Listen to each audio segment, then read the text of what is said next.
Hey there, Jordan with Status Coup. Monday, May 23rd, 2022. Hope everybody's having a lovely day. Tina Desiree Berg in the flesh. Tina, how you doing? I'm good. Happy to be back. Hope everybody's well. Well, I hope you're well, Tina, because, some people might have not noticed between ducking Nazis and bullets, you've had a really eventful couple of weeks. For people that don't know, Tina, as much as you want to share, you were covering a abortion pro-choice rally about a week and a half ago, maybe, and a weekend, 2 days ago in LA, and you and some of the protesters, went to get coffee after, and what happened?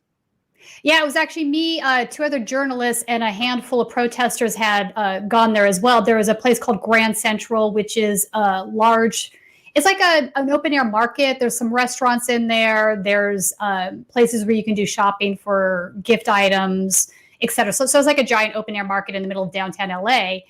But I had literally just finished my vegan hamburger and my beer, and I went to grab a second beer to relax a little bit. And I heard some shots ring out. And initially, you take a moment when you hear gunshots. And initially I thought, okay, is that it? But then there was another round of more gunshots. And then people just started running out the restaurant. There were some kids. My first concern were there was a bunch of kids sitting next to me that looked like they were little leaguers, maybe 7 years old. And I saw that the dad who was with them had them all on lying down on the cement floor. I got behind a cement barricade and just kind of stuck my phone out to try to get some footage. And then finally they stopped after the second round. And I thought, okay, is that it? Or is this going to be the start of a mass shooting? Because it wasn't entirely clear what was happening at that point. But that ended up being it. It was awful. Some guy was murdered, He bled out there on the sidewalk. An ambulance came. They tried to give him aid, but I think he'd been shot too many times. So he passed away on his way to the hospital. I'm not sure exactly what the circumstances are. It might be the case that the victim was a homeless man. He did have a knife in his hand. Part of why people were afraid to render aid is, well, number one, I don't think anybody there actually knew what to do. Like, it was like, what do we do? What do we do? It's a very panicky situation that you're in. And if you're not trained to handle it, it's hard to describe what that feels like unless you've kind of lived through it. In fact, I've decided I need to take like one of those 10, 12-week medic courses for journalists that they offer at some of the larger papers, because it would be helpful to have some knowledge in this area. But I think you need to take a 10, 12-week Napa Valley tour and chill out. I'm all for that. Anyway, yeah, it was very awful. I do know and it was a couple hours after the Buffalo shooting. Yeah, so exactly, which was maybe even more concerned that there might be a mass shooting. It might be possibly politically motivated, because the rally that had just occurred was large. There were I would say 1,500 people there. So it was a very big rally. So it wouldn't be out of, listen, the folks that have traditionally, surrounded the abortion conversation have known to be violent, especially on the anti-abortion side. So it wasn't, these are the thought process that you're going through in the moment. Turns out it was just an altercation between these two individuals, but in the moment it was very scary. And it's, it's just awful to witness. I've never witnessed anything like this before. So it definitely affected me. So for 3 or 4 days after that, I was like, everywhere I went, like, what's this guy doing? What's this guy doing? It's just, it kind of makes you a little bit on edge. Yeah, definitely. Well, sucks that somebody lost their life. Sucks that we live in a crazy country, as you document well. But I'm glad you're okay and feeling a little better. And you got some other footage that is must-see internet. So we'll be showing that in a bit. Smash the like button, thumbs up right under the live stream. The more people that press like, the more people that will see. Super chats are welcome. So definitely support us if you can. We have a couple different on-the-ground reporting clips to show you, because contrary to the others, we actually leave the studio and cover things on the ground. So definitely looking forward to showing that. I want to start, Tina. There is a Texas runoff tomorrow. between Henry Cuellar, who is the anti-choice, potentially criminal, allegedly criminal, because he's under FBI investigation, Democrat down in South Texas, parts of San Antonio, and other parts of Texas. Jessica Cisneros, who is the progressive candidate. She ran against him in 2020 and lost, but fairly close. She actually did pretty well the last run. Right. She did well again earlier this year, but neither of them got enough votes. So now it's going to a runoff. And even after this Supreme Court decision leaked, showing that unless something very radical change, unless something big happens to change it, the Supreme Court is going to overturn Roe v. Wade. Even after Pelosi, Clyburn, a lot of the Democratic Party heavyweights went down to Texas to campaign for the only anti-choice Democrat in the House. He's also just terrible on other things, and other things. Yeah, but in this environment, that's particularly disturbing because here you have Nancy Pelosi and all these Democrats. They've been online on Twitter and they've been in front of, news cameras, basically saying we're going to fight for Roe v. Wade. We're going to fight for abortion rights. Yet here they are campaigning for a guy that's adamantly opposed to abortion rights when they could be campaigning for not only a woman, but a woman who is pro-choice. It just doesn't make any sense. Right. And a little detour, but I had to address this. Brenda says Jordan loves the Democrats. When I hear this, I don't know if people watch Status Coup or they just kind of recite bullshit they hear from I don't know, Jimmy Dore and others. It's literally, if you look at this channel, it is 75% critical coverage of the Democrats. Anyway, I digress. No, it's a little strange. If you're at the point where you're so contrarian that you think every single Democrat on the planet is terrible, then I don't even know what to say. That's just ridiculous. Or critically covering the Democrats, but daring to also call out the Republicans means you're, that's ridiculous. The Republicans are worse. I mean, come on, let's be reasonable. I have lots of criticism for the Democratic Party. They are definitely corrupt. They are definitely have tendency to elitism.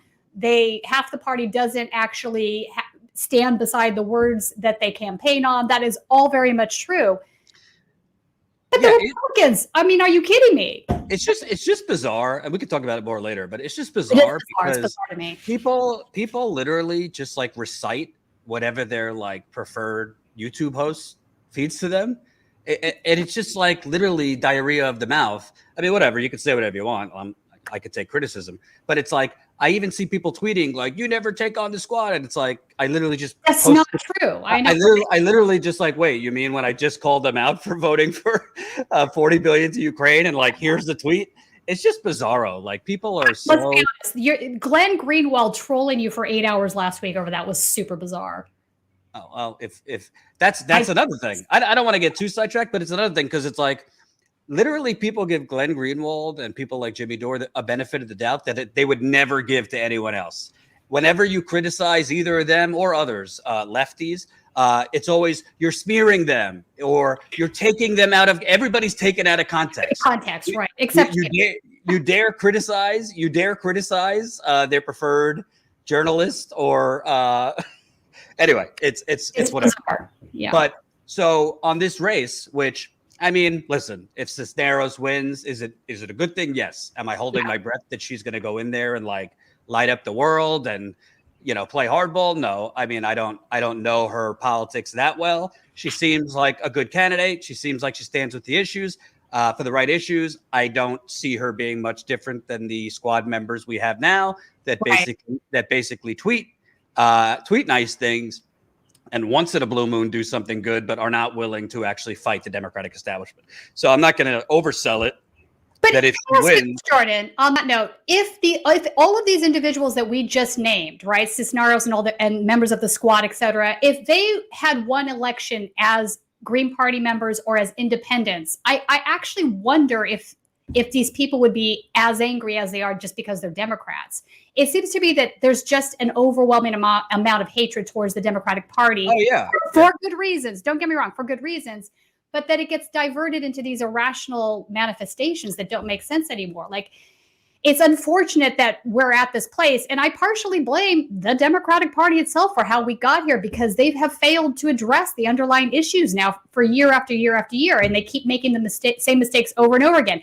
They angered at least 25 to 40% of the Democratic Party base in 2016. And they have never, ever gone out of their way to sort of make amends with the voters that they angered and alienated. So it just seems to be getting worse. Yeah. So why I think this is interesting here. Listen, again, if she wins, I'm not going to oversell it. It's another progressive person in Congress. Whether she'll do anything, I don't really know.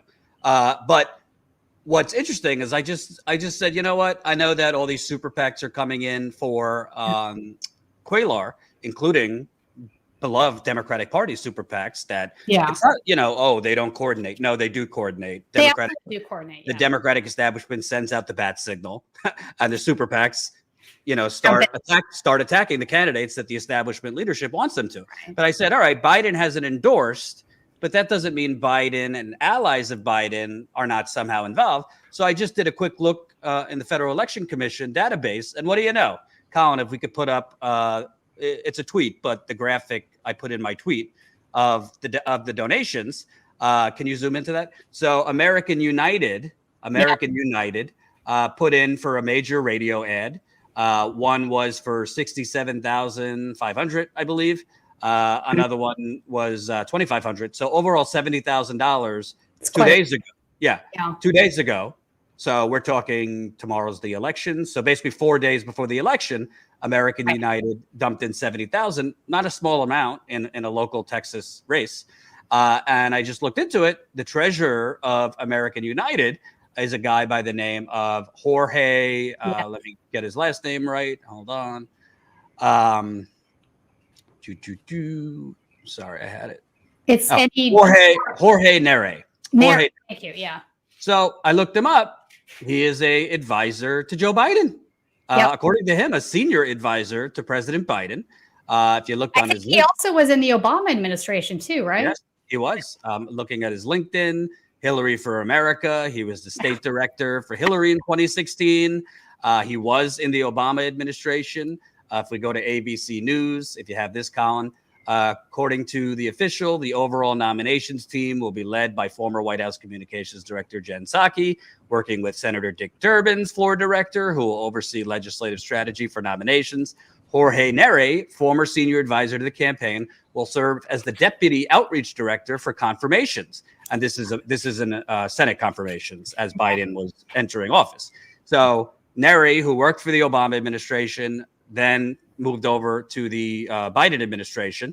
And then he started, this same guy, Nere, started a PAC. This is from Newsweek. He writes, "We're calling it the No Bullshit PAC." Yeah.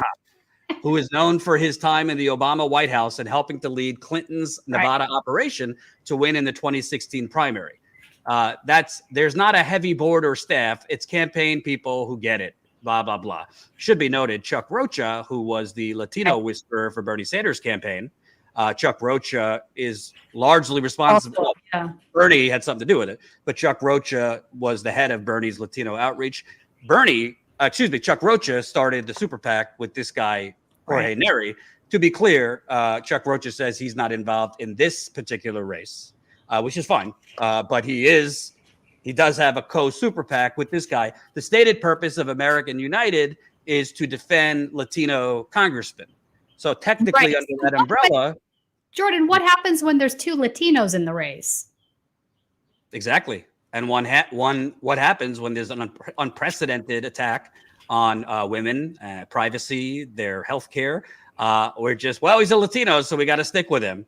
And make no mistake, politically, this isn't the janitor. He's an advisor to Biden. So the fact that this guy's super PAC, he's stated as the treasurer of the super PAC, is dumping in $70,000 4 days before the election. Can I say Biden, gave the wink, wink? I don't know. But what I do know is the guy is an advisor to Biden. I would think nobody attached to Biden should be fundraising the anti-choice candidate, Henry Cuellar, who also happens to be under an FBI investigation. So it's pretty gross. And by the way, it goes to Pelosi, all these frauds. They care about, women's rights and the children and all this stuff. Well, if you have a pretty passionate, strong female Latina candidate and you're going in for the anti-choice guy, we also... Yeah, and it kills me though. They're doing it in the name of getting Latinos elected. But here's a race with two Latinos. One is clearly progressive and taking the stances that the Democratic Party says that they're behind, and the other is not. Why are they all getting behind the guy that is not? Is beyond me. It's bizarre.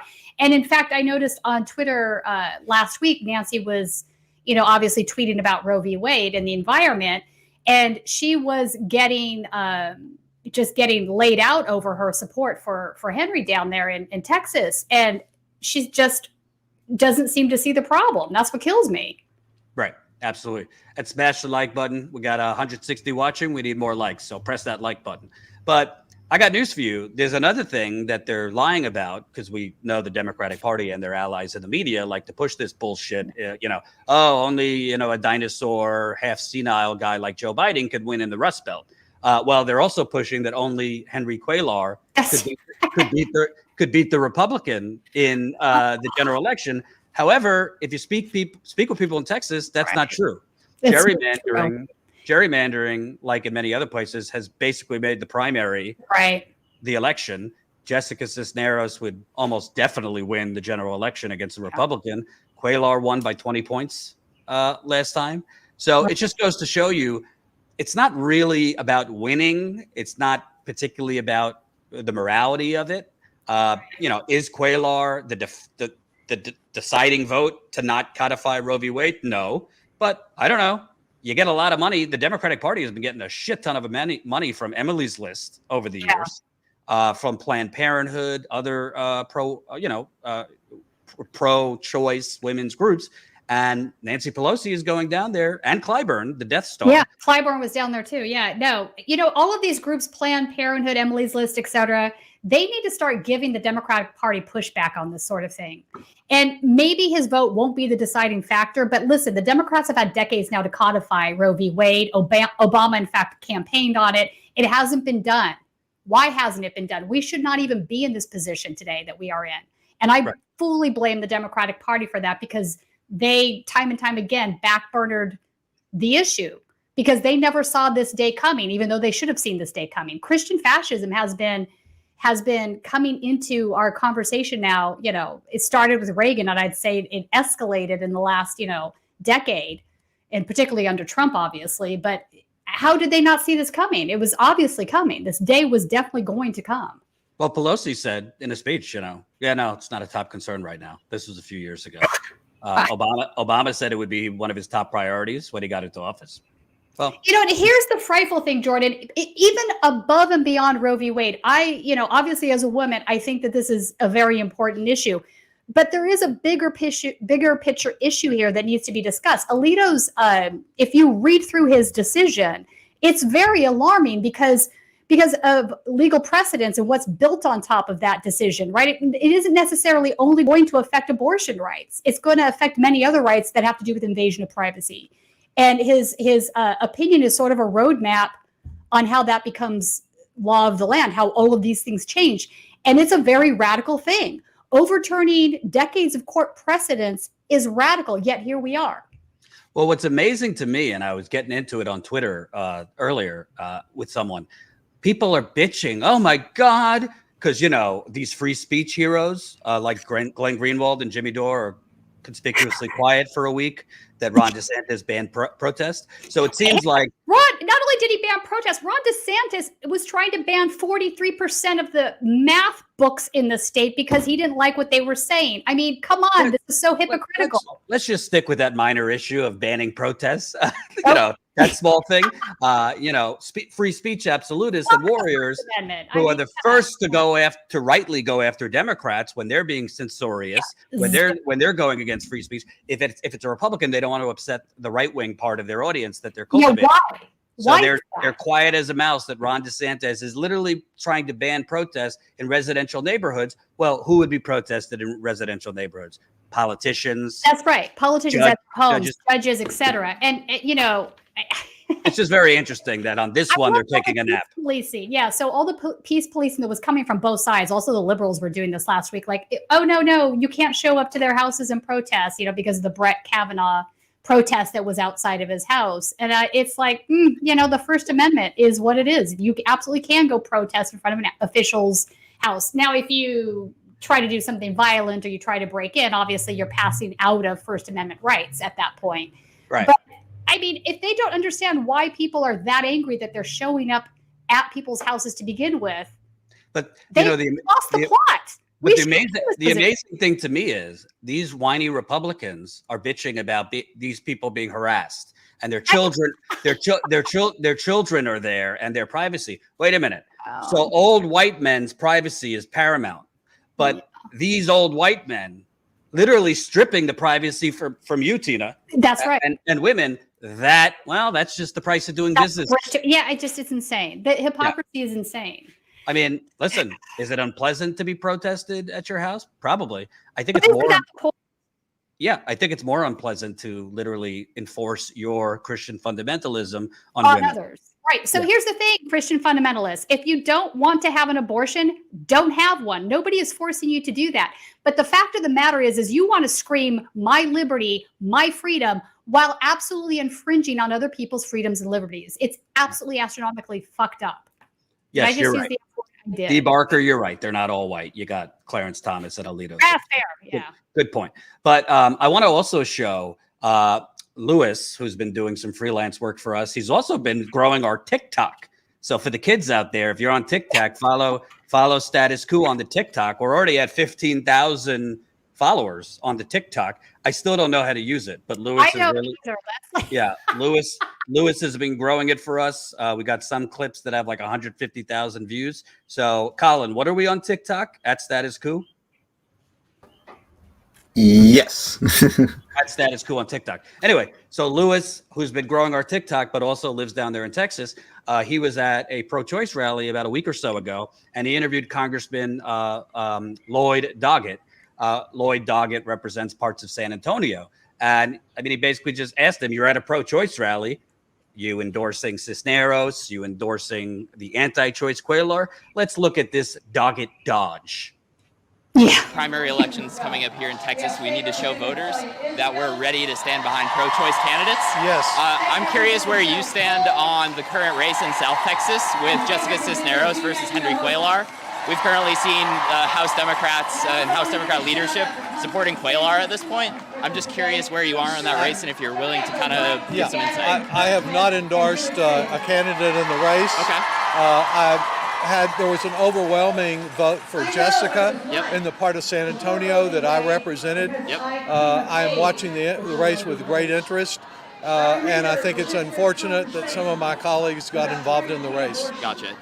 Are we going to potentially expect to get an endorsement from you? I know it would mean a lot to voters in Texas. I know how I will vote, but I'm not taking official position in the race. Gotcha. Is there any particular reason why? Or I've had to work with Henry as much as we disagree, not only over choice, but a whole range of issues.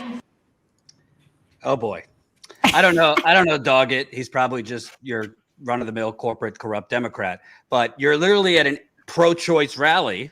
Same, yeah. A journalist is asking you straight up, why won't you? You're saying that the people you represent overwhelmingly support the pro-choice candidate, and you play, and it's not just him. Pretty much, you have to put these Democrats in a witness protection plan. Most of them won't answer on this race that they're not getting involved in this and that. So just spare me that you care so much about women's rights and blah, blah, blah, blah, blah.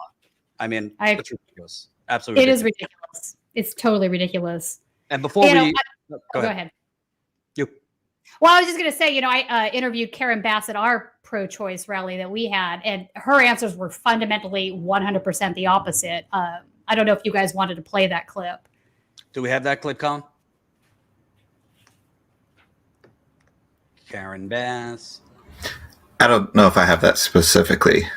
Yeah, okay. we have some it's other. on my Twitter somewhere. But point being is, I asked her, would you support overturning the filibuster to get this taken care of? And she said her response was, I support the filibuster, period, not just for Roe v. Wade, but for a host of other reasons. It's ridiculous that we're at this place that we're at. So she was very outwardly spoken and honest about where she was coming from, and it was all very positive. Right. And speaking of, you are always covering colorful events. Let's take a look at some of the moments. It was a pro-choice rally with like anti-choice people that kind of came and trolled, correct? Right. Yeah, so pretty much. It was a group called, I think they're called Official Street Preachers or something of this. They're radical right, religious, fundamentalist, Christian fascist, whatever you want to label that. But they were also at the We Spa protests where they were fighting with the trans activists. So they're not afraid of violence. Let's put it that way. Got it. Let's take a look at the best hits of this rally Tina covered. Aborting your white babies. Stop aborting your black babies. Stop aborting your brown babies. Stop aborting your orange babies. Stop aborting your yellow babies. Babies' lives matter. The mental, delusional, hotheads on the hell. For your body burn in hell. Your body burn in hell. Oh, what does God have to do to get your attention? You bunch of hoochie mamas. Bunch of hoochie mamas. You better get right. You better get right with the God of the Bible. Hey, that's not very loving. That's not very loving. We got a man out of control. You always want to start violence. You don't agree with something, you always want to start your violence. You are no match in the sight of God. You are no match in the sight of Almighty God. Oh, you better fear God. Oh, you people better fear God and obey His commandments. Fear God. Why don't my body, my choice. My body, my choice. My body, my choice. My body, my choice. My body, my choice. My body, my choice. My body, my choice. My body, my choice. My body, my choice. My body, my choice. My body, my choice. My body, my choice. My body, my choice.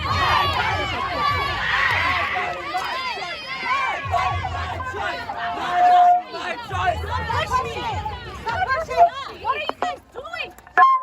What are you doing?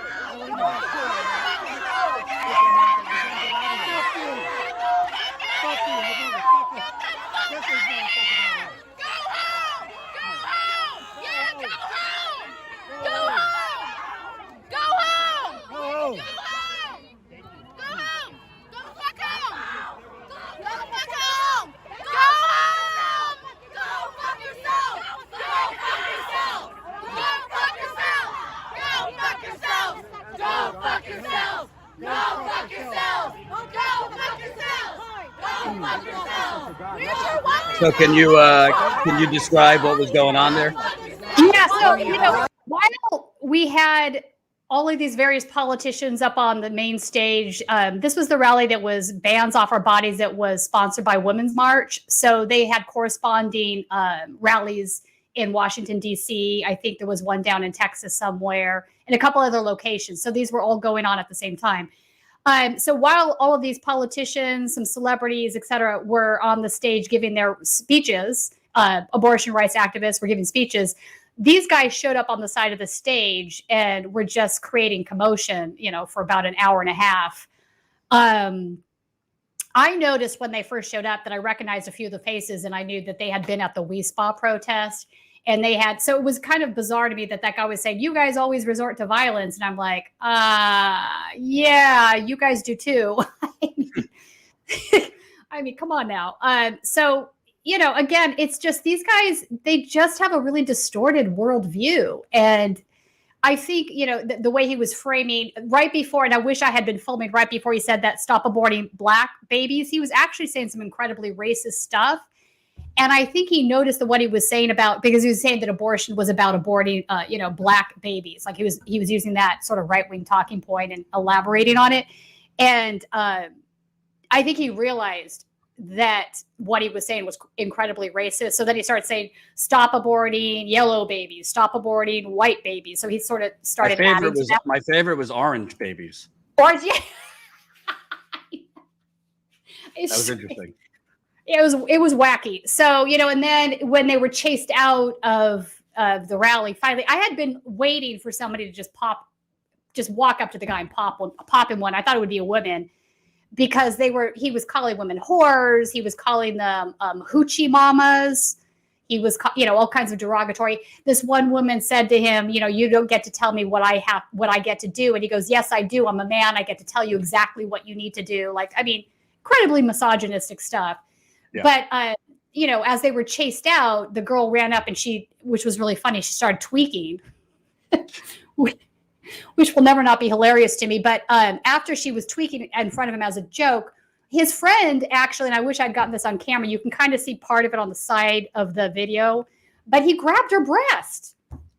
Really? So I was like, wait, did I just see that? And I wasn't sure that I had seen it until she actually said, did you just grab my breast? He just grabbed my breast. So she was really upset about that for the obvious reasons. So, these guys are unbelievable. They, hi, I'm a Christian. I believe in Christ's teachings.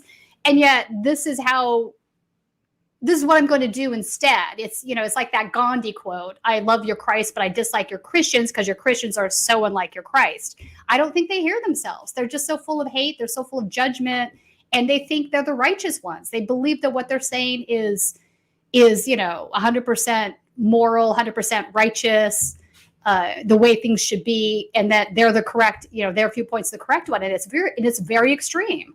Right. Absolutely. Well, I think those sites are going to continue and probably get a lot worse, because if you're looking at your calendar, a lot of people expect any day now. The decision can come in any day now. So when it does, I think, Jordan, no matter which way this goes, I think there's going to be some protesting, possibly turning into rioting and violence in the streets. I do believe that. I agree. I think the potential's there. I agree. So we'll cover it either way. So moving on, you mentioned morality, not usually in the same sentence as Marjorie Taylor Greene, but I usually don't cover it. I don't really cover Marjorie Taylor Greene that much, just because she's horrendous.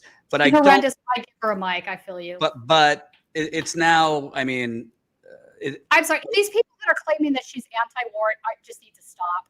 Oh yeah, Marjorie Taylor Greene's anti-war, because you know what I love before we get to this latest thing. You know what I love? When folks like Jimmy, Glenn Greenwald, all these people, if the squad does anything positive, it's theater, right? It's performative, right? But if Marjorie Taylor Greene does it, it's sincere. What she did was absolutely even more performative than anything the squad has ever done. It's ridiculous. So let me ask you a question, Tina. If AOC invested $15,000 in Lockheed Martin right before Russia invaded Ukraine, right before she invested in Lockheed Martin, she criticized the profitable war the next day. She criticized this profitable war. Then she gives a virtue signaling speech. Oh, we're out of baby formula, and you want to send more money to Ukraine. Hey, I don't want to send any more money to Ukraine. I don't want to send any more money to Ukraine either. But give me a fucking break. Are you serious? Right. So because the babies are starving, we shouldn't send more money to Ukraine. So all these leftists are doing headlines. Marjorie Taylor Greene's out lefting progressives. Meanwhile, she just voted against funding for baby formula. And B, she literally knew that vote for the $40 billion was going to go through whether she voted yes or no. So let me get some political points and be against war or Biden. And then all these against war. I mean, this entire baby formula thing is like a meme at this point. There's not that many baby formula manufacturers out there. I think there's like 3 or 4. Yeah, and one of them was shut down because they had contaminated baby formula. How is this turning into this other thing is beyond me. No, but the amazing thing is, either these leftists that do these videos, either they don't research, which is possible. I know Jimmy barely researches, or they just intentionally leave things out, because it's not like a side Cliff Notes thing that she invested in Lockheed Martin literally right as the war started. You can't then take somebody as credible and seriously because they're voting no for the baby formula. And listen, I'm sure these people that did headlines, Marjorie Taylor Greene, out-lefting progressives, anything to bash Democrats, they have to do, even if they have to twist themselves into pretzel or just bullshit and lie. But none of them will be doing the follow-up that she voted against funding for baby formula. None of them actually. They don't care. Like, the fact that they think that's not performative is ridiculous. Marjorie Taylor Greene is a QAnon super right-wing fringe lunatic. That is what she is. A fascist. Brand. She is a fascist. That is her brand. So anybody that thinks she's out-lefting anybody on anything needs to get their head examined. And I'm sorry. That's just how I feel. Tina, I also don't understand this trend where lefties feel they need to like prop up Republicans to bash the Democratic Party. Why don't you just bash the Democratic Party? You don't need to prop up Marjorie Taylor Greene. Non-lunatics. Yeah, I mean, it's just at this point, I think it's contrarian for the sake of being contrarian. And I've said this a million times. No, it's contrarianism, clickism. That's what it is. All right, fair. Yeah, they're getting money out of that because they're getting right-wing viewers that are, give me some more red meat kind of a thing. But it's really unfortunate because it doesn't serve any legitimate purpose if you want to correct what's wrong with our government. Right. You can be anti-establishment for the sake of being anti-establishment, but if that's not moored to any real principle, at some point or another, you're going to end up supporting some very untenable positions. Right. Well, no, if you have core principle, they have to be consistent. So meaning if Glenn and Jimmy are free speech warriors, why are they not saying anything on Ron DeSantis, Ron DeSantis, the governor of the third largest state in the country, just banned protest. Yeah, he is the most pro-censorship guy around. I mean, they're not free speech absolutists. They say they are, but if you look at where they stand on so many of these things, they're not. They cherry pick. So no, they are. They are if it's against the Democratic Party. If Republicans are doing terrible things, they're for human rights around the globe. But if Texas is trying to literally put parents in jail for having transgender children, silence. Actually, Glenn has said things that are kind of wink, wink, anti-trans. He definitely has. I mean, I go back to the WeSpa protest where he intentionally went down a path that was incorrect about those protests. He wasn't there. He wouldn't listen to the journalists that were there that tried to tell him, like, this is what happened. And I think a lot of that, it felt to me, was motivated by some sort of anti-transposition. I don't know. Maybe I'm wrong, but it certainly felt that way. But the truth is, it's more than just those two. There's this whole cottage. There's a whole cottage industry of it at this point. Like, there's all these YouTube hosts that literally any story, like, for example, Biden is loosening restrictions on sanctions on Venezuela. Whatever the reason he's doing it, which is probably not moral or because it's the right thing to do. Dare I say, good. It's good that he's doing that. But people on Twitter were like still bashing him. And it's like, that's what the problem is. When it's not actually about policies, when it's not actually about issues, it's about we have to totally, no matter what, be in lockstep. There's nothing this person could do that's good. There's nothing this party that can do it's good. If they do something good, we're not going to credit them. Hell, Jimmy was floating that, hey, if you're a Republican, if you're anti-war, you should have voted for Trump in 2020. Wait a minute. Biden, who I can't stand, the idea that Trump is anti-war is absurd. But did Trump end the Afghanistan war? No, he increased troops to Afghanistan. Did Biden end the? It's just they're not actually. Neither party is anti-war. So if you are an anti-war person, then you need to just realize that. Stop picking and choosing which guy is a lesser anti-war guy. They're all pro-war, all of them. Right. Anyway, the system is designed this way. I don't. It's really bizarre to me that this is sort of turned into a cottage industry. I just don't know if it's just, anger that's built up to a certain level that it just, you can't even let's just say I've had some conversations with, how do I say this? I've had some conversations with people that know both Jimmy and Glenn, with people that were friends with both of them. And they have even worse things to say than we are saying, but they don't want to say it publicly for fear of. Really? Oh, so, I mean, Jimmy's always been nice to me, but I don't know. Let's just say, and the truth is people can say whatever they want. If people want to bash the Democratic Party and that's the only content they want to do and ignore Republican extremism, that's fine. I mean, do you? But when it gets to a point where it's not only that you're bashing the Democratic Party, but you're pushing this false framing that somehow Republicans are better on war or free speech or other things, that's just laughable. It is laughable. They're not better. It's bizarre to me that this is where we're at right now in 2022. It really is. It's actually in many ways surprising to me that Glenn has sort of taken that position. Well, no, Glenn's been headed this direction for a long time. He's been headed in this direction for a long time. I agree, but it's just still really. Honestly, with Glenn, here's my issue. I don't think Glenn really ever called himself a leftist, so whatever. But that's fair. I say, whether it's politicians, YouTubers, anybody, when somebody is always singing the same tune, when somebody is always one note, meaning I will defend Tucker Carlson no matter what. It doesn't matter what it is. I am going to come up with an explanation that defends him. I don't trust people like that because it's not what you just said. I don't need Tucker Carlson, Oh, we're going to get, wait, let's hold that. I think the most charitable thing I can see about Tucker is this. A broken clock is right twice a day. The guy is. No, let's save it for the white replacement truck. Anyway. All right, because he's a very dangerous individual, in my opinion. But when you are literally a sycophant for Tucker Carlson, which is just like a smart Pulitzer Prize winning journalist is writing long drivel on Substack that no, he's not talking about the white race being replaced. Then you need to call bullshit because he's smarter than that. He knows what Tucker Carlson is smarter doing. than that. He knows what he means by legacy Americans. He's not talking about the legacy Mexicans that are under attack. Or the Native Americans. Yeah, he's not. So, you're 100% correct. It's moving on. Marjorie Taylor Greene, this is from Huffington Post, can't figure out why people are picking on murderous white supremacists. Oh, boy. Extremist GOP Congresswoman Marjorie Taylor Greene wondered in a weekend interview why people are picking on homicidal white supremacists. She said that there are so many other criminals to complain about instead, like undocumented immigrants. She also said people should be talking about the Asian man who killed a member of a California church last week and the black man who drove his car into Wisconsin shoppers last year. Boy. Straight out of Fox News. She added incongruously that it shouldn't be about race.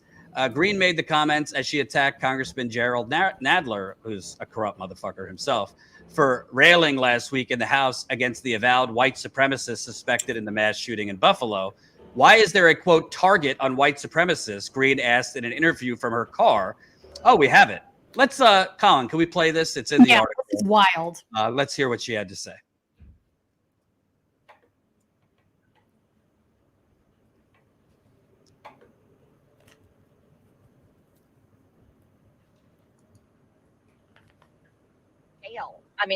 Not on the jail, on the bill for this domestic terrorism new bill that came out for the Department of Justice.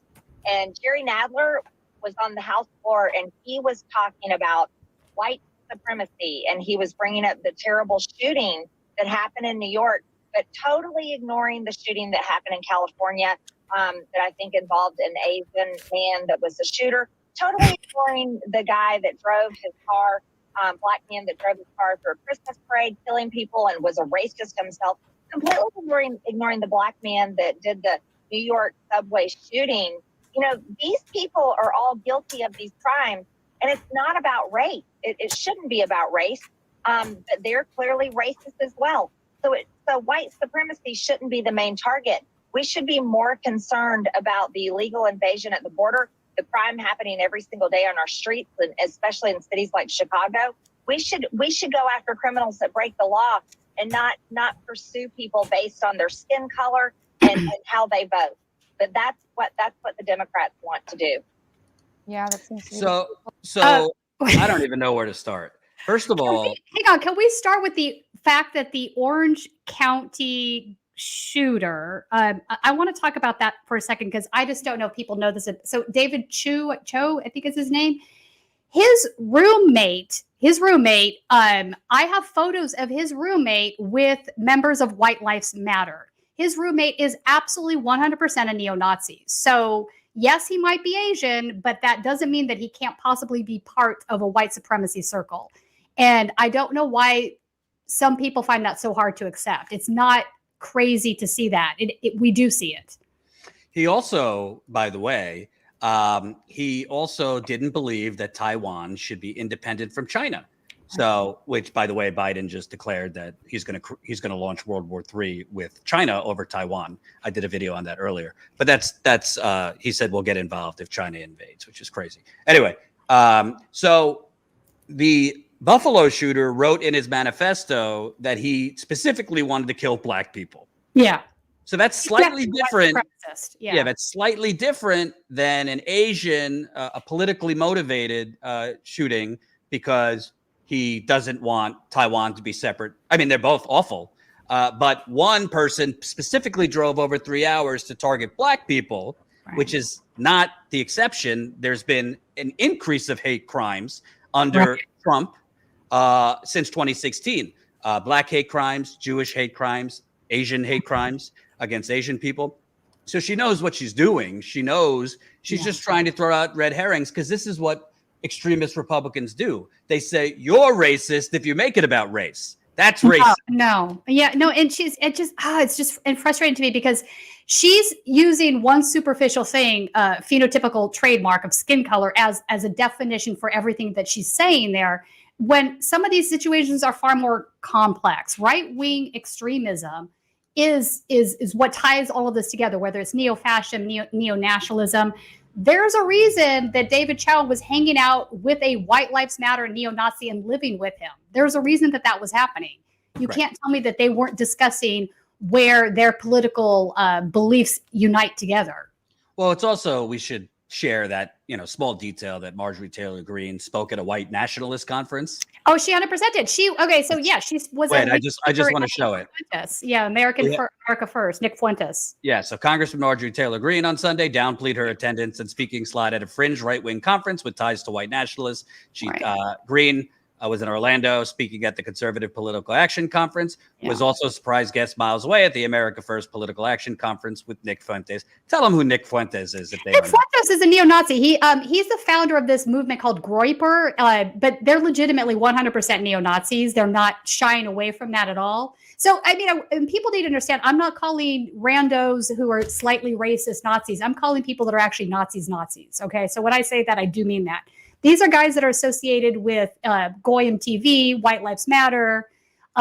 Some of them, like Johnny Benitez, used to be a Proud Boy, and then that just wasn't racist enough for him.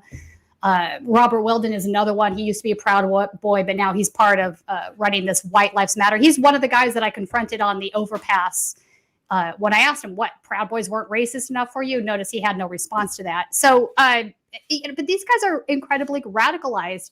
And I think most Americans see this, whether or not people in political positions of power or law enforcement do is another conversation. But right-wing violence, right-wing extremism is infinitely way more deadly than anything you'll ever see on the left, ever. That's just a fact of the matter. If you look at every mass shooting, racially motivated hate crimes, all of these things, murders that happen, for every 400 you see coming from the right, you might see an assault on the left. It's just not comparable. Yet people in positions of power, law enforcement, politicians, are constantly trying to say that they're equally bad when they're not. Antifa is not going around murdering people. They're just, people that are with that movement just aren't doing that. They commit crimes of property damage, right? Break windows, vandalism, things of this nature. But they're not walking into churches and shooting people up. Right. No, they're not. But it's not just Marjorie Taylor Greene. I mean, it's not. It's not. Trump shared CPAC, the Conservative Political Action Conference. For some reason, they're now expanding to Hungary. Yes, it's a global. I've been saying this: fascism, neo-fascism that we see here in the United States, it is part of a global movement, and it's very dangerous. As it increases abroad, and these people are all kind of congregating together now in person, as we're seeing, but previously online in chat rooms on Telegram, Gab, Post, what have you. They're able to reach out and find like-minded individuals, and they're radicalizing each other online. And now we're seeing it happen in person. I'm actually legitimately concerned in a way that I have never been. I've always been a little bit concerned, as you know, but even we'll talk about this in a second, where the Nazis were marching down, driving down and walking on Santa Monica Boulevard with. Right. Well, this is Trump shared CPAC Hungary platform with a notorious racist and anti-Semite. Tucker Carlson did too, by the way. I'm sure Glenn Greenwald's tweeting about that. Hungarian talk show host who has called Jews stinking excrement and Roma animals addresses right-wing conference. A notorious Hungarian racist who called Jews stinking excrement, referred to Roma as animals, and used racial epithets to describe black people, was a featured speaker at a major gathering of U.S. Republicans in Budapest. Zsolt Bayer took the stage at the second day of CPAC Hungary, a convention that also featured speeches from Donald Trump, Fox News host Tucker Carlson, and former Trump White House Chief of Staff Mark Meadows. And you know, and Jack Posobiec, can we talk about yeah, that? Jack Posobiec. Yep. I mean, he was there. He was also in the news today because I guess he was picked up by this police in Switzerland. We don't know why. But, you know, this guy, he's like trying to clean up his act, right? I took screenshots of his old Twitter account before he pulled everything down and tried to, you know, clean up his act. He had pictures on there and I have copies of them. I don't know. I sent them to Colin if he wants to show. I have photos of Jack doing, you know, a Sieg Heil in front of a swastika flag, for example. I have him communicating with Richard Spencer back and forth in a chummy kind of way. Like, I mean, the guy, you know, definitely using the triple parentheses when talking about, you know, Jewish journalists and media professionals. So the fact that he's trying to clean up his act now and claim he's a journalist is fucking ridiculous. I'm sorry. Absolutely. And, you know, I was in the early years of Trump, when I was at the Young Turks and when we started Status Coup, I was pretty careful not to do the Hitler comparisons. I was pretty careful not even to call him a fascist, because to me, words have meaning. I thought he was vile. I thought he was racist. But I think when you start going to fascism, you know, you have to take that seriously, because it kind of weakens the meaning if you call everyone who's vile a fascist. But I'm not doing that now. I mean, Trump, between the election stuff, which fascists steal elections, and now also, in addition to joining this, sharing the stage with that anti-Semite racist, Trump was gabbing on his Truth Social platform over the weekend, and he said civil war, basically floating a civil war. Donald Trump has been criticized for sharing a Truth Social post that read civil war. Former president set up the social media site after he was banned. The civil war comment, written by user MAGA King Thanos, oh boy, was in response to a screenshot of a March 20th tweet by El Salvador's president Nayib Bukele, which was shared by former CBS News correspondent Lara Logan, another nutcase. In the tweet, Bukele wrote, wait, what? Yeah. In the tweet, Bukele wrote, the most powerful country. Wow. In the tweet, Bukele wrote, the most powerful country in the world is falling so fast that it makes you rethink what are the real reasons. Something so big and powerful can't be destroyed so quickly unless the enemy comes from within. The tweet cited a Bloomberg op-ed headlined, "Inflation stings most if you earn less than $300,000." And in response to Trump's repost, hang on. That's like 95% of the country. Is that an actual headline? Yeah. So, yeah, I mean, I don't know what to call it. We cover the Democratic Party critically. The Democratic Party, to me, is also fascist, just in different ways. Obama let what happened at Standing Rock go on. That was the definition of fascism. I agree. You got police that we pay for. He also more whistleblowers than any president before him. These are just facts. Yep, Biden's going after Assange. I mean, to me, that's what fascists do, go after journalists. But there's different types of fascism. You got corporate fascism. You got white supremacist fascism, neo-Nazi fascism. And honestly, I mean, it's not a dog whistle anymore. It's not even a wink and a nod. They're just embracing straight up fascism. Yeah, great. They're openly, like it's a good thing. You know, and wait, they're doing it under the guise of faux populism, which is also you're correct. What Hitler and others did. So Tucker Carlson, you know, occasionally, I mean, by the way, Tucker Carlson is from wealth, has had a spoon in his mouth his whole life. But when Tucker Carlson puts out some platitudes about the working man and, criticizes Jeff Bezos, people suddenly think he's a man of the workers. I mean, he's been for every tax cut that I know of for wealthy people. He's not pro-union that I know of. He's not pro Medicare for all that I know of. He's pretty much your country club Republican, but he tosses out a couple platitudes about the struggling masses, and people think, oh, he's populist, and then they listen to his great replacement insanity and other things. Yeah. So should we talk about that for a second? Great replacement nonsense does have roots in Nazism. That's just not a hyperbolic statement either. So, and I would like to tie this actually into a portion of the Christian right that actually one of the main drivers that they have for being against abortion is they're relating it to this replacement theory idea, right? Because not enough white women are having babies. Like, if you listen to some of them go through their rhetoric, you're just like, what are you saying? Are you serious right now? But they really believe this stuff. And it's really dangerous. I mean, the othering that leads to, like, it's obvious why this is leading to violence, because at first it's just like, okay, I'm losing my job because we have immigrants. Then it morphs into the next level, and then it becomes more radicalized where it's now like, okay, they're trying to, it's white genocide. White people are going to be genocided by brown and black people. We're the minority, right? But here's the reality. Globally, white people have always been the minority. Right. Absolutely. Always. So, I mean, we can talk about how it is that colonialism actually happened and all of these other things, but we've never been a majority population. No, not globally, for sure. Not globally, yeah. I'm specifically meaning globally, yes. Speaking of great replacement, which, you had Glenn Greenwald and others twisting themselves into the knots to defend Tucker Carlson. Now there's apparently great replacement trucks going around in Los Angeles. Colin, let's show this clip.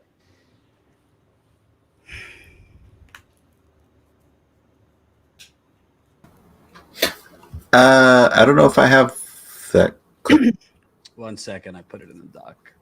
Yeah, people need to see this. So this was so there's a group called Goyim TV, which is exactly how it sounds. It's an incredibly anti-Semitic, neo-Nazi movement. It's kind of morphing together with White Lives Matter. The founder is this guy. His name is Jim Mindanao. He's from Petaluma, California. Basically, if you go to their website, that was taken down in 2020. They didn't have a host, but obviously somebody else went ahead and picked them up. But it's sort of like the YouTube for neo-Nazis. So if you want to like create hate speech videos about, the great replacement theory, or about how, horrible and evil the Jewish population is, like whatever hate speech you want to put up, you can create a video and upload it to this platform, and it sort of has the same design as YouTube does, but it's literally. Okay, we have it. I mean, you get the point. But he's also been doing what he calls activism. So, some of the banner drops that we've seen in California are from his group. It's not just White Lives Matter. And this is the second time they've rented a U-Haul and put up these atrocious banners on it and got together with other cars in a caravan and drove around the city. The second time they've done this. Let's take a look.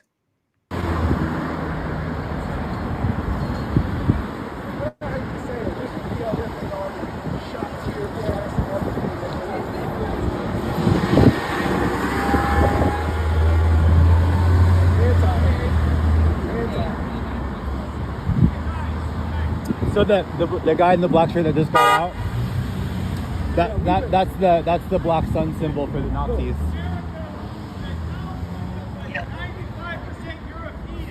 Just some assholes. I can't believe they're just leaving them alone.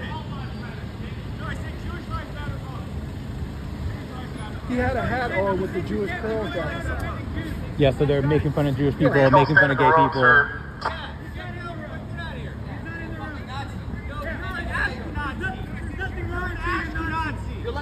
Come here. Hey, come here. Come here, you got balls, come here. Yes, he heard it. You threatening me. We're gonna put your papers down. Come here. I'm gonna show you what's happening. Colin, can you rewind it? Can you rewind it and go to the, zoom in? Yeah, there we go. So this is what it says. Get to work. Your greatest ally isn't going to fund itself. Jewish lives matter most. And the guy in the bus comes out wearing the black sun symbol, which is a neo-Nazi symbol. Yeah, it's a black sun symbol. So yeah, I mean, that's just rolling around LA. Did you catch the part where he actually says there's nothing wrong with being a Nazi? I don't know if you caught. I did hear that. So my thing when I saw this, my first thought was like, damn it, how did I miss this? Because I want to get out there and film everything. But I was also like, holy hell, these guys are becoming more emboldened by the day. Yeah, absolutely. And that's what worries me. They're not even embarrassed or ashamed to say there's nothing wrong with being a Nazi. That's where we are in 2022, and that is scary. And you want to know something? To be clear, you can't make straight lines. Like, I'm not blaming Tucker Carlson that guy exists. But when the #1 television news rated host who gets 20 million viewers a week is basically reciting in lower decibel that he's not using the term version of it. Yeah, he's not using the term Nazi. He's not saying white people, but anyone with a brain knows. Anybody knows with a brain what he's doing when you're calling them invaders. New York Times article, they did a deep dive on Tucker Carlson. Fox News has something called the Brain Room, which is basically their research center. So Tucker Carlson's producers kept sending the Brain Room basically articles from like 4chan and other hate conspiracy channels for them to, because, you know, they have to source something, asking the Fox Research Center, could you find this sourced elsewhere? Meaning, when you find this hateful conspiracy drivel at a more reputable outlet. And the Research Center kept saying, no, we can't. So Tucker Carlson's producers just stopped reaching out to the Research Center and just started taking this shit from right-wing conspiracy chats and putting it on Fox News. So for people that kind of wink at a nod, like, oh, you know, yeah, Tucker, he has some problematic things, but he's not responsible for X, Y. Yeah, the point isn't whether he's responsible for a mass shooting. The point is a mass shooter's manifesto sounds like an average Tucker Carlson monologue. That's exactly right. That's a problem. That is a problem. It's a huge problem. So this is like so the neo-Nazis, you know, their goal is to, you know, red pill all of the normie Republicans, right? So they know that the first step in getting these guys to come to their side of the aisle, like fully over in this far right area, is to sort of, you know, red pill them with this idea of replacement theory. You know, then it goes to white genocide. So there's a series of steps you go through to be more radicalized, right? To become like, you know, like if you look at these two Proud Boys that I just brought up, they didn't start out being neo-Nazis, right? They started out being right-wingers that were like, hey, you know, I like Trump. Trump's cool. Then, you know, they took that to the next level, to the next level, to the next level. Now you've got them out there throwing, you know, Nazi banners over the freeway. Right. How did they get from here to here? Well, it's a series of steps, and part of those steps have to do with what Tucker Carlson is doing. And quite frankly, I think what Tucker does is far more dangerous in a way, because it's softened down and it's more of a, you know, sort of like this Richard Spencer's, what he would call the suit and tie Nazi, right? It's not the guy with the swastika tattoo and the black boots, the Doc Martens, right? It's not that guy. It's a guy in a suit and tie saying like, well, you know, there's nothing wrong with you, you know, being proud of your race. Right. Well, I'll also say, you know, fascism is bred by economic desperation in a lot of cases. Oh, 100%. And the Democratic Party, they might not be screaming about invaders, but they are certainly doing nothing to correct, the problem, the underlying problem. I agree. They've certainly fostered and emboldened Republican fascists by leaving people economically destitute. That's right. Biden got elected not because Biden's so great, but because people wanted Trump out and people were struggling with COVID and the economy. And he basically came in, and his whole administration has been, I can't because of this person or that person or the parliamentarian. Yeah, you know what, Jordan? That's just going to ratchet up the problem to the next level. Every time the Democrats don't do something in response to help, you know, address the underlying issues like you're discussing, like the income inequality, et cetera, it makes it a more cesspool environment for which these thoughts to breed. And they definitely increase during fascism, you know, neo-Nazism, all of these things absolutely increase in times of income inequality. And right now, the wealth inequality, the income inequality is incredibly severe, and it's not being addressed by either party. I mean, we could talk about how last year they were bragging that they pulled out all of these kids from poverty. When you looked at the data, you were like, wow, for a family of 4, you're saying, you know, 27,000, 28,000 a year isn't still poverty. Get out of here. That's still poverty. Right. You haven't solved anything. And at the end of the day, you want to know something? I mean, I covered 2 Trump campaigns. I've covered a whole lot of right-wing rallies. Some people are just racist, and it has nothing to do with the economy. It has nothing to do with struggling. They just absolutely true. Also, that's also true. Like that's the way they're cut. Correcting any income inequality won't get rid of racism. I'm not making that claim. I don't think you are either. No, but a component in why fascism. There's a lot of people that become right wing because they are struggling economically or whatever, and that makes you attracted to A, blaming someone, and B, who's fighting for me. Even if they're not actually fighting for you, they're just misdirecting it to something else. Right, because capitalism sort of breeds that dog on dog mentality, right? So that's the environment you're in, and when you make it even more intensified because of income inequality, it's like, and the dog whistle guy says attack that other dog. The reason you're not making more money is because of him. It doesn't matter whether that's true or not. Right, absolutely. If the person believes it, you know, they're already on that path. Real quick, before we go, I want to do this last topic. So, you know, this disinformation board that Biden had put at DHS, which is the Ministry of Truth. Well, it lasted as long as CNN Plus lasted. So the disinformation board is done. But there was an interesting and by the way, it's really dystopian and really awful. There should be no disinformation board, that the government's deciding what's disinformation and what's not. I agree. But in this story, New York Times, the Department of Homeland Security announced on Wednesday that it was suspending the work of an internal advisory board intended to combat disinformation after what the department described as a deliberate disinformation campaign. The creation of the panel, called the Disinformation Governance Board, set off a firestorm of criticism when it was announced, blah, blah, blah, blah, blah. Now let's move to just I mean, it's not The Onion. You just can't make it up. The department secretary, Alejandro Mayorkas, has asked a bipartisan pair of former officials to review the issue of fighting disinformation. Michael Chertoff, who served as the department's secretary under President Bush, and some guy who worked under Clinton. He's like an uber like neoconservative war hawk guy. Yes, the co-author of the Patriot Act, helped torture. He wants to shit all over the Fourth Amendment and in any way he can. Yeah. So it's just a couple big best hits here. Yeah.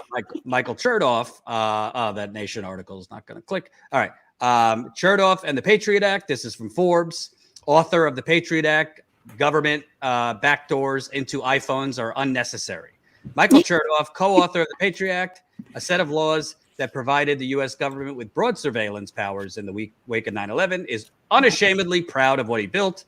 Speaking to Forbes ahead of the June 1st expiration of 3 sections of the act, including Section 215, that's currently the focus of much scrutiny and the subject of much opposition from human rights activists. Chertoff claims the Act's provisions for the collection of communications data have helped protect Americans from the manifold threats to national security. He cites the successful shutdown of an August 2006 plot to blow up planes traveling from the UK to the US. Yep. So you got one example and a whole lot of examples of it literally being horrendous. Yeah, exactly.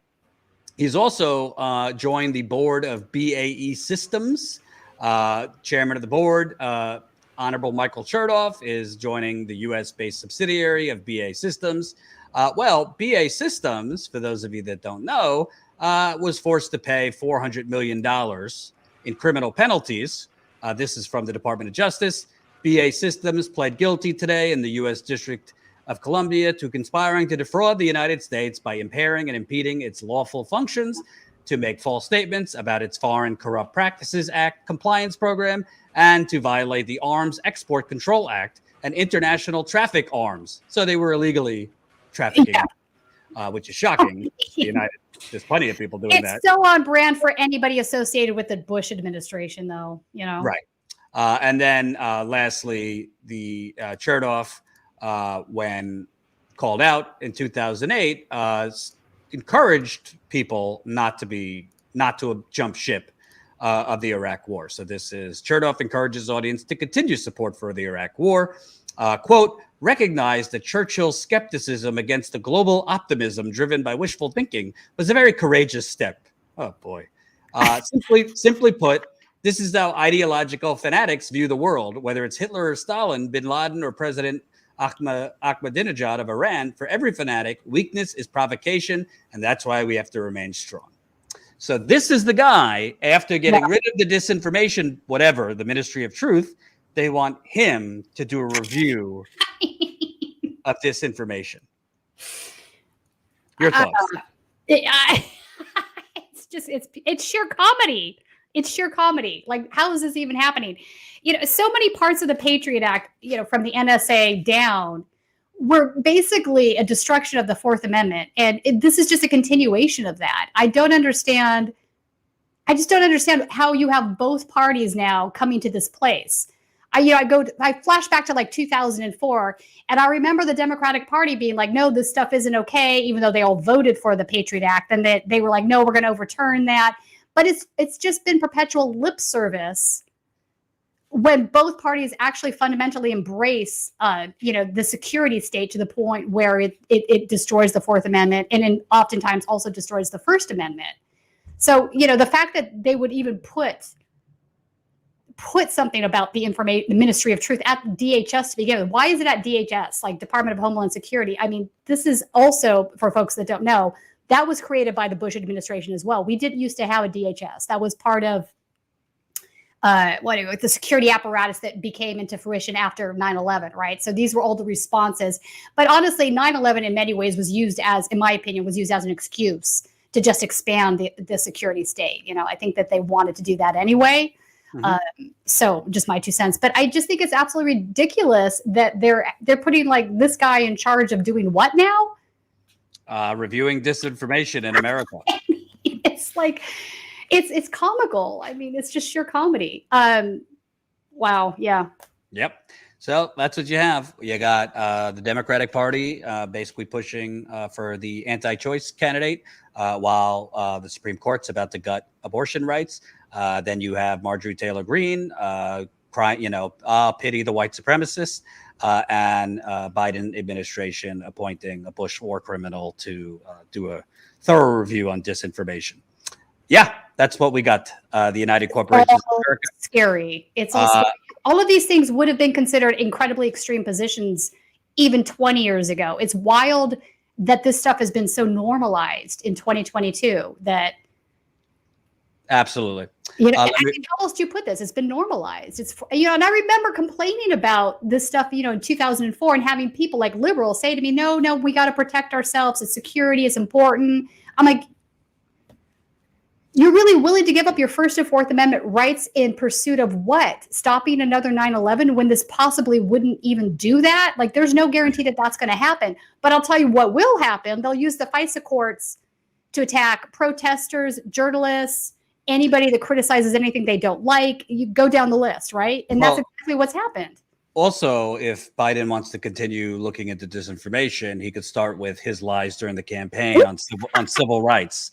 That he apparently met with Nelson Mandela after Mandela was released from prison. No such thing ever happened. He never even went to South Africa. And he was marching for civil rights, even though in his book he said he never did anything. I wish Bernie had. No, he meant he was busy having lunch at the counter with the segregationist. Oh, yes, Strom Thurmond. So, yeah, Biden should start with a thorough review of disinformation he put out there. But I digress. We only got one super chat, which is depressing, but I'll read it. Tony, $5. Hey, Jordan, I'm with you. Most of Jimmy's stuff is nihilistic and depressing. His live stream gets 13,000 viewers. Not a good sign. People are checking out. Tony, thanks for the super chat. Listen, Tony, follow the money. Jimmy, if you want to look, and there's actually, I think Social Flow is one of the sites that shows you YouTube growth, channels YouTube growth. Jimmy was kind of stuck in like the mid 800,000s. I would love to be stuck in the mid 800,000s for subscribers, but he was stuck there for a while. He wasn't really growing. And then all of a sudden, like just drop of a dime, 30 videos a week on COVID, most of them from an vaccine skeptic, i.e. anti-vax, even though he says he's not anti-vax. That's what he was pushing. And all of a sudden, his subscribers are growing and his viewership's growing. He always had good viewership, but it goes to like 18, 19, 20,000 live viewers.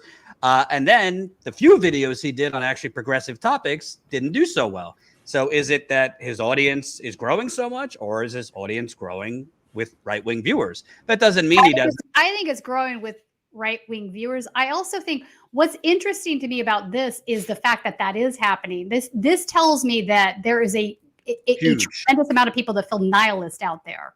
Yes. Because they're responding to that message, right? Yeah, and it's not just Jimmy. I mean, you look at The Hill.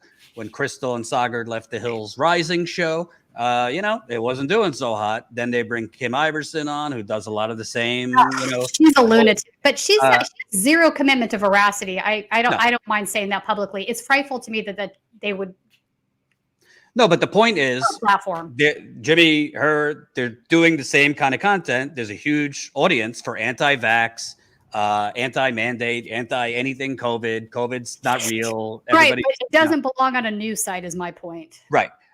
So, yeah, I mean, am I concerned that many? I mean, listen, I'm not calling for censorship. Like he should have his show. That's fine. But No, I don't believe the core audience of Jimmy's show anymore is leftists who actually want to accomplish things. I'm sure there's people that consider themselves left still watching, and that's fine. I'm not knocking you. But I don't think most of the people that watch him just on the left are understandably angry, understandably frustrated, and they're being hoodwinked by people like Jimmy that ranting on the internet and doing 20 videos on how bad the squad is going to actually bring us Medicare for all, which it's not. I don't think it's going to bring us Medicare for all. I will say this, though. I do find it interesting because obviously he is tapping into an anger that exists in the country. And the fact that that anger exists is what we should all be looking at. Why does this exist? And why is it that neither party wants to address it? Like it's a very bad position that we're in right now. And it just blows my mind that the Democratic Party doesn't see what's in front of them. I don't think they want to see it. What is it going to take, Jordan? I mean, Trump was bad enough. I mean, it's like Mussolini's hologram is going to be the next president, and you're still not going to get the problem. As Bernie once said, they'd rather go down in the Titanic as long as they have first class. I mean, that's the truth. No, it is the truth. God bless Bernie for saying that, because it is the truth. And my mentality is this: it's one thing to tap into an anger; it's another thing to exploit anger. And I think there's more exploitation going on of people's anger, because I tell viewers, you should be angry, you should be cynical. I'm not like the people that have been like, oh, you're pro-Democrat. It's like, I don't really give a shit who you vote for personally. Vote for whoever you want. I've never. Why is that even a thing? You're pro-Democrat. Can we talk about that for a second? Because it doesn't make any sense. Because literally, if you look at this channel, it is overwhelmingly criticism of the Democratic Party. I'm doing a little bit more now on Republicans because I think you can't ignore. I think we need to do even more on the Republican Party, because as messed up as the Democratic Party is, we cannot continue to ignore what is happening in the Republican Party, because it's the stuff that we've been talking about today. Well, we have emboldened Nazis marching down Santa Monica Boulevard, for fuck's sake. But here's the thing. I believe what Jimmy and others are doing is presenting a false choice. You can do both. You can do both. And we should do both. Yeah, I agree. You literally, you got however many subscribers you have. You could do videos on, Republican extremism. I don't know how free speech warriors are silent on Ron DeSantis protest. I don't know how free speech and human rights advocates are saying nothing about Texas trying to criminalize parents who have transgender kids. It's when your business model becomes, let's just bash the Democrats always. And even when there's something, even if they do something right, which they do something right sometimes. Right. And the excuse that, well, there's enough people that bash the Republicans. Yeah, I'm not telling you to do an MSNBC. Is there though? I mean, no, but the point is, I'm not saying do a knockoff MSNBC segment. You can cover it however you want to. You might take a different angle than I hope you do of Rachel Maddow or Chris Chris Hayes. But the point is, don't tell me you're anti-war and free speech and pro-human rights and this and that. And for some reason, the Ron DeSantis putting gag orders on gay teachers and students. That's not worth anger. Let Ron. A hell of a lot of anger. So is, and I'm still not past the fact that he was banning 43% of the math books. Are you kidding me? How are you free? This is an actual free speech issue, just to be clear, because this is now the government banning books. This isn't some private corporations somewhere trying to censor you, right? Making a decision about what they want on their platform. This is literally the government banning books. How is this acceptable if you're a free speech absolutist? Right. I agree. Anyway. It's crazy. Thank you for watching. Glad to have you back, Tina. Everybody, please support us. StatusCoup.com/join. StatusCoup.com/join. You can become a member for as low as $5 a month. We want to keep growing our membership. Very, very important. We definitely want to cover more things on the ground. By the way, Colin made his, not his debut, but he did interviews at the Jessica Cisneros event the other day, and it was on Breaking Points this morning, where he interviewed a woman who said, yeah, I voted for Henry Cuellar in the past because he was the incumbent, but I'm not voting him for anymore because he's anti-choice. So you can check that out. That segment's up on Breaking Points this morning as part of our partnership.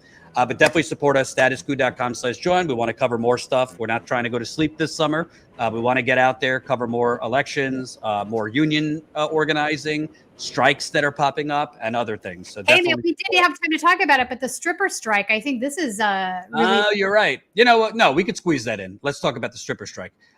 Colin, you have some of the footage that Tina did, because Tina covered basically a bit of a rally for strippers that are trying to unionize. Thank you all for coming out. Welcome to week 8 of our picket line. Introduce yourself. You're a dancer. My name is Lilith. I'm a dancer here. I danced here 3 months before we walked out. This is my first club. I've almost been a dancer picketing longer than I've been a dancer. It's very neat. So it's been 8 weeks since we asked for the most basic safety demands from our employers. This has been some of the most exhausting and rewarding work that I have ever done. Enduring week after week of our employers' silence in the face of our mistreatment is draining. Having to beg picket crossers to acknowledge our abuse and take it seriously is draining. Having security guards tell us to be quiet and laugh in our face when we tell them the ways that we have been hurt under their watch is draining. But they do it because they are afraid. They do it because they know we're winning. They do it because they know they are implicated in this reckoning, and they fear for what a future looks like where we have the power to say no more to their mistreatment. This is what it looks like to stand in our power, and I wouldn't want to stand with any other group of people. Yes. I love you all, and Union strong. I'm so happy that maybe I was just a fucking blip on what we are today. On the radicalization that we have today, I'm hoping that maybe just a little bit I could have had some impact on that. Hell yeah. I'm retired today, but I'm still working really hard, and I'm just really happy to be out here. One last thing I wanted to share. Yes. One last thing that I wanted to share was that a very famous club that I have worked at for a very long time, known as the Seventh Veil, has had a very sketchy past, just like most. When I very first started dancing there in 2009 at 19 years old, I was told that a fellow dancer of ours was gang raped in the back, sorry, trigger warning, I forgot to say, by family of the owners at the time. That was the very first thing I learned. Then I learned that another family of the owners would come in regularly and sexually assault the dancers, and my stripper mother at the time told me to steer clear of him. that is just a very small, obviously very small example of the things that we've all had to deal with. Now, in the most recent years, working for the 7th Veil, many of my sisters working there were fired for being quote unquote too urban. If someone doesn't know what that means, it means that she was black. This is a constant. Not only are we being told that our safety doesn't matter, we're being told that race is obviously a big factor. I don't know. I mean, if people haven't noticed, there are certain clubs that are predominantly one race or the other. I would love to be able to abolish that. I would love to be able to abolish the prejudice in the clubs. Anyway, I'm rambling. I love you all. I'm so happy that I got to speak. I'm sorry I didn't have anything typed up or written, but anyway, I'm Alice. Thank you so much. That's awesome. Yeah, no, it was amazing. You know, the 7th Veil is a really famous strip club. It's even referenced in that Motley Crue song, and I can't remember the name of the Motley Crue song. But, you know, I did talk to her a little bit after her speech, and she had some other stories that she told me. And apparently this happens with frequency. So, you know, it's not just worker safety issues here. These are issues where you're seeing rape and sexual harassment go unchecked, which is insane that that's even a condition. So, you know, and I think it's great that these guys are trying to unionize. They had a picket line out there. I was there for, gosh, I want to say almost 4 hours with them that night. And any customers that were trying to come into the strip joint, one of the dancers would go up to him and explain to him why they were picketing. And a lot of these clients ended up not going in. So I think it's being effective. I think, if anything, they're going to prevent the club owner from making as much money as he was, especially when half the workforce is out there on the sidewalk. Right. So, and I'd like to see that this grows into a bigger movement. Velveeta, who is one of the organizers, told me that they're looking to, if they're successful with this one, they're going to look to getting all of the other strip clubs in Los Angeles unionized as well. There's a big need for that.